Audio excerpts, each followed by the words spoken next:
Good morning children. Welcome to today's class.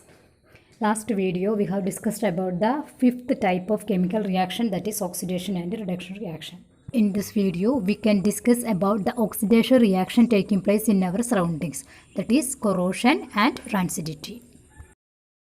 Have you observed a brownish coating developed on iron articles when they are kept outside? What is that brown colored substance and what is the reason for that?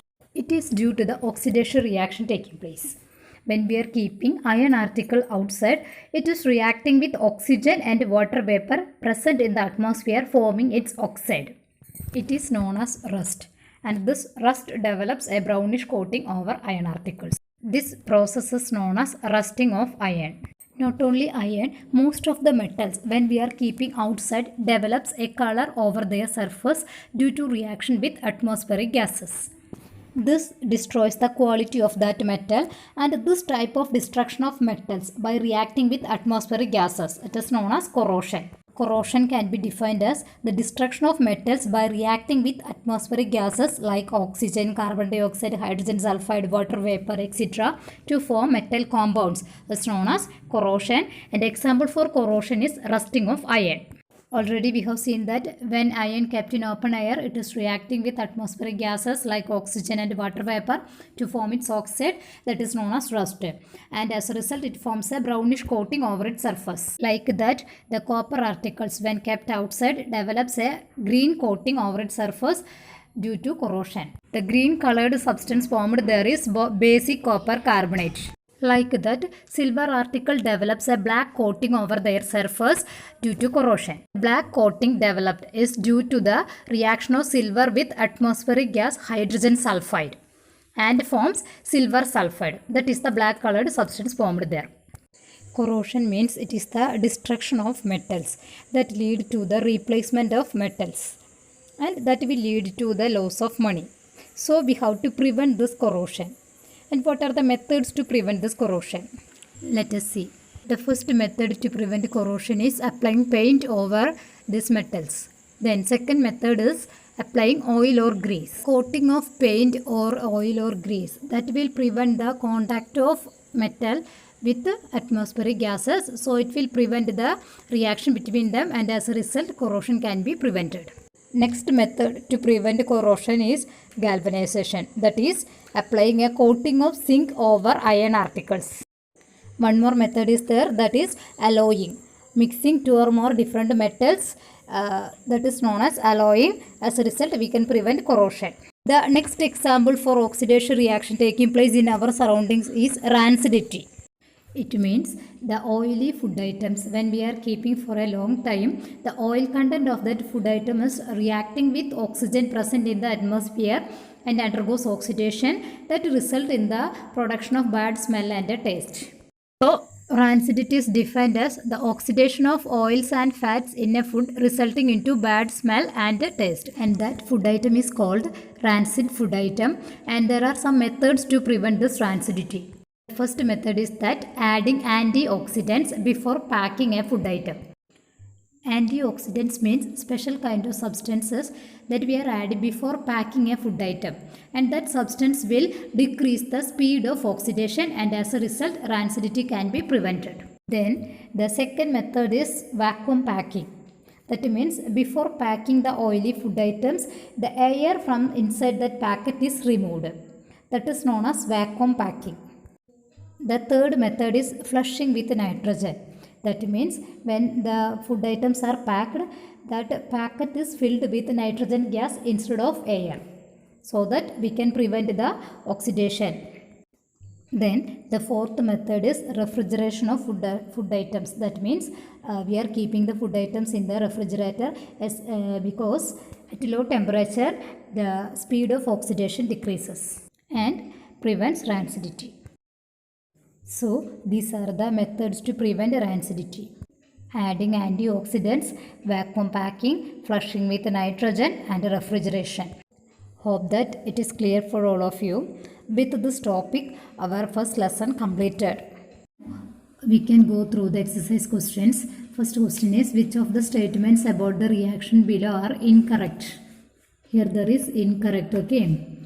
So the equation given is 2PbO plus C gives 2Pb plus CO2. And the first statement given is lead is getting reduced. Here the reactants are lead oxide and carbon. So this statement is wrong. Then carbon dioxide is getting oxidized. Here carbon is the reactant. Okay, so carbon dioxide is not getting oxidized. That is also wrong. Then carbon is getting oxidized. Here carbon is gaining oxygen and changing into carbon dioxide, so that is undergoing oxidation. So that statement is true. Then lead oxide is getting reduced. Lead oxide is losing oxygen and changing into lead. So that statement also true. So A and B are incorrect statement. So the correct answer is first one. Okay, this is the correct answer, first one. Now the second question is, an equation is given. What type of reaction is that? Combination, double displacement, decomposition and displacement. Here the equation given is Fe2O3 plus 2Al gives Al2O3 plus 2Fe. So this is an example for oxidation reduction reaction, and at the same time it is displacement reaction also. So the option given here is displacement reaction. Oxidation reduction reaction is not given as the option. So this is the correct option, displacement reaction. Okay. Now the third question is, what happens when dilute hydrochloric acid is added to iron filings? Stick the correct answer. Dilute hydrochloric acid means HCl. It is reacting with iron. Filings means iron powder. When HCl is reacting with iron, we will get ferric chloride, that is FeCl3 plus hydrogen gas. Okay. So hydrogen and iron chloride will be produced. So the correct option is first one. Hydrogen gas and iron chloride are produced. Then the fourth question is, what is a balanced chemical equation? Why should a chemical equation be balanced?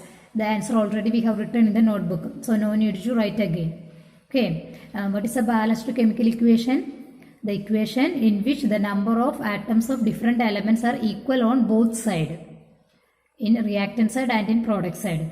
That equation is known as a balanced chemical equation, and we should balance a chemical equation in order to follow law of conservation of mass. Okay, that is the answer you have to write. Already we have written, so no need to write again. Now 5, 6, 7 and 8. These are the questions to write the balanced chemical equations. Okay, reactions are given. You have to write the balanced chemical equation that you have to write by yourself. Okay, answer I will send.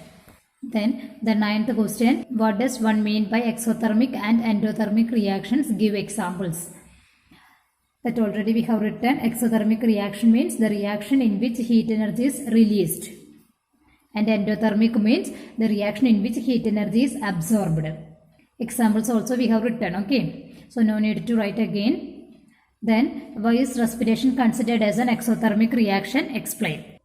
It is because the food we eat contains starch. During digestion, this is breaking down into glucose. And during respiration, the air that we are taking in oxidizes this glucose into carbon dioxide, water, and along with that energy is also released. Since respiration involves the release of energy, it is known as an exothermic reaction. Then next question is, why are decomposition reactions are called opposite of combination reaction? It is because in decomposition reaction a single substance is breaking down into two or more product, and in combination reaction two or more substances combine together and we are getting a single product. So they are opposite to each other. Examples also we have studied. Write any one or two examples. Okay. The next question also we have written, that is, write one equation each for decomposition reaction where energy is supplied in the form of heat, light and electricity. The decomposition reaction in which the heat energy is supplied, that is thermal decomposition. So the example for thermal decomposition, that is the decomposition of ferrous sulfate, lead nitrate or calcium carbonate. Then in presence of light means photochemical decomposition. Examples are the decomposition of silver chloride or silver bromide. Then in presence of electricity, the decomposition of water. Okay, already we have written, so you need to write again. Then what is the difference between displacement and double displacement reaction? Write equations for these reactions. What is the difference between displacement and double displacement reaction? We know that displacement means a more reactive metal is replacing a less reactive metal. And double displacement means the reactants are exchanging their ions. So these definitions you have to write there. You have to write this question and answer also you have to write, okay. Then next question also you have to write. In the refining of silver, the recovery of silver from silver nitrate solution involved displacement by copper metal. Write down the reaction involved. So during the refining or manufacture of silver, recovery of silver from silver nitrate solution involved this displacement by copper metal. So a displacement reaction is taking place there. We have to write the equation. Then what are the reactants in that reaction? Copper and silver nitrate are the reactants. So we are adding copper to silver nitrate solution, and since copper is more reactive than silver, it will replace silver, and as a result we will get copper nitrate CuNO3 twice, and silver will get deposited. Okay, so this is the equation, and how can we balance it? Here 2 NO3 are there, so in the reactant side also it should be 2. For that here we have to multiply with 2. So when we are multiply here with 2, here there are 2 silver atom. So in the right hand side also we have to make it 2. For that we have to multiply here with 2. This is the balanced equation for that reaction. Okay. Then 15th question. What do you mean by precipitation reaction? Explain by giving examples. Precipitation reaction means the reaction which involves the formation of a precipitate. That is a precipitation reaction, and explain examples we can write the examples of double displacement reaction. That is the reaction between sodium sulfate and barium chloride. Okay. Now the next question is explain the following in terms of gain or loss of oxygen with 2 examples each. Oxidation, reduction. Oxidation means the gaining of oxygen, and reduction means the losing of oxygen. Example also we can write there. Okay. No need to write this question also because already we have written. Okay. Now the next question you have to write. A shiny brown colored element X on heating in air becomes black in color. Name the element X and black colored compound formed. So which is that brown colored element X which becomes black on heating? That is copper. Okay, the brown colored element is copper, which on heating in presence of air becomes black. That is, it reacts with oxygen and forming copper oxide. That copper oxide is black in color. Okay, so X is copper, and the black colored substance formed is copper oxide. And the equation is 2Cu plus O2 gives 2CuO. Okay. Then the next question also you have to write. Why do we apply paint on iron articles? Why we are applying paint on iron articles? To prevent corrosion, to prevent rusting.